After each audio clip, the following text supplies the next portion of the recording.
L'une des histoires les plus impressionnantes de la Seconde Guerre mondiale est celle du Tigre 231. Le Tiger qui a reçu 252 tirs de canon, de chars anti-tanks et de tanks en une seule bataille. Et, étonnamment, a survécu pour poursuivre le combat.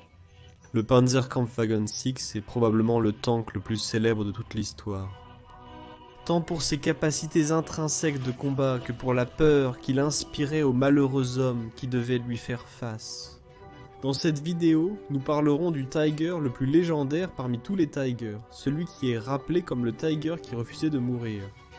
Alors mettez-vous à l'aise, je m'appelle Kevin Aguilar, et c'est le Guns Club.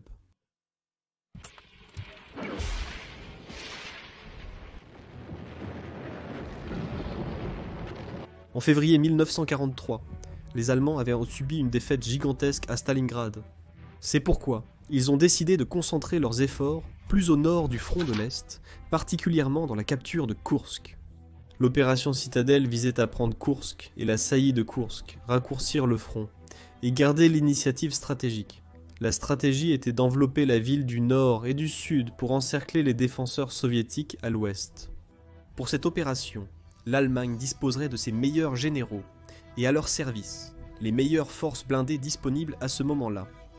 Parmi tous les bataillons, le 503e bataillon de chars lourds et ses 45 chars Tiger se distinguaient.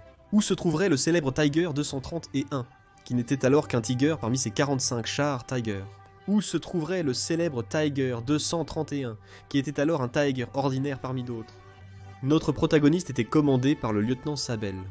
Et très bientôt, le 5 juillet 1943, commencerait une des batailles les plus épiques de l'histoire de l'humanité, la bataille de Koursk.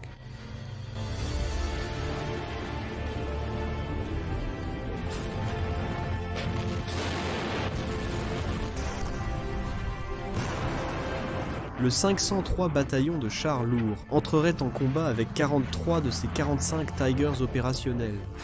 Le 503 bataillon de chars avancerait à travers une ferme collective à Rostov-on-Don de l'actuelle Russie. La zone avait été extrêmement fortifiée avec des canons anti-chars, des emplacements de mitrailleuses et des fusils anti-chars.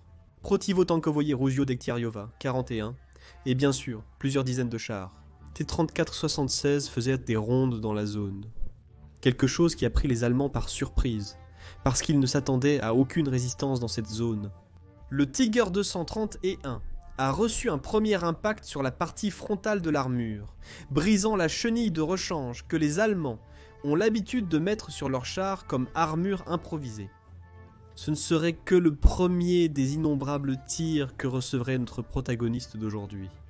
Divers autres tirs, de calibre 45 mm, briseraient ce périscope du commandant, et un projectile passerait au ras du sol, brisant l'écoutille et la faisant tomber à l'intérieur du char. C'était un problème, car la fumée de la bataille pénétrait à l'intérieur du char. Le mantelet serait également touché de plein fouet par un projectile de 76 mm. C'est la zone la plus blindée de tous les chars en général. Mais en arrêtant net le projectile, plusieurs rivets du système du canon ont cédé, faisant qu'il soit resté bloqué en position de recul, et même qu'il ait commencé à évacuer beaucoup de liquide. Tout comme ceci, plusieurs autres impacts de gros calibre des T-34 ont endommagé presque tous les instruments, tels que les radios et aussi les leviers de direction. D'autres impacts ont provoqué des dommages au moteur par la vibration, provoquant des incendies dans celui-ci. Mais tous ces incendies ont été rapidement contrôlés par l'équipage et par les systèmes anti-incendie. Pendant la bataille, le bruit de chaque projectile résonnait à l'intérieur du char, torturant de plus en plus les oreilles et le moral de l'équipage du char. Lorsqu'il reçoit un projectile, le blindage du char agit comme un diaphragme, provoquant un bruit assourdissant, extrêmement désagréable et douloureux.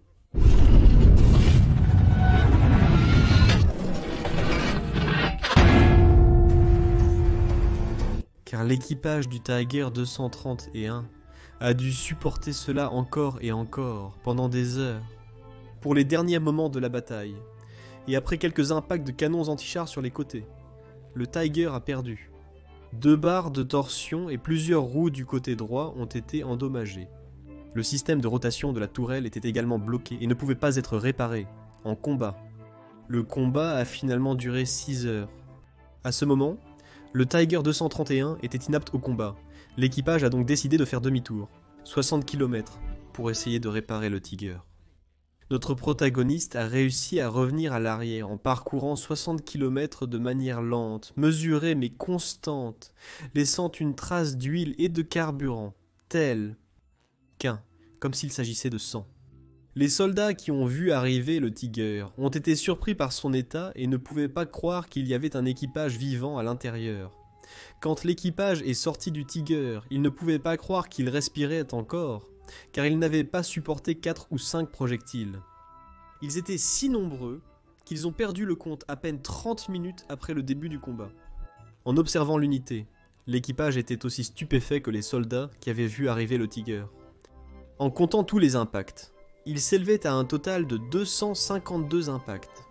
207 impacts de fusils anti-chars et 47 de canons anti-chars et de chars moyens.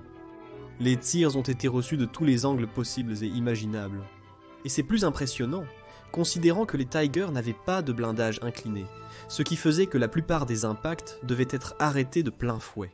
Le lieutenant Sabel a exprimé dans son rapport de dommages: le blindage du Tiger a satisfait toutes les attentes placées en lui de manière satisfaisante. Donc note qui exprime sans aucun doute le respect que Sabel avait pour le blindage qui lui a sauvé la vie. À la fin du conflit, on saurait pourquoi. Les soviétiques avaient fortuitement fortifié des zones où passeraient les troupes et les chars allemands. Et ils semblaient toujours être à une longueur d'avance sur les Allemands dans cette bataille. Et c'est que les Britanniques réussiraient à déchiffrer le code Enigma, et ils intercepteraient donc tous les plans allemands. Des mois avant qu'ils ne mobilisent même un seul soldat, les soviétiques savaient donc bien d'où viendraient les Allemands et comment. Le Tiger 231, après cet exploit, serait déclaré irréparable. Le moteur était en miettes, le blindage ressemblait à un fromage, et les dégâts sur son arme principale et ses systèmes optiques étaient tels qu'il était impossible de le réparer. Ainsi, Sabel et son équipage ont reçu un nouveau Tiger pour retourner au combat.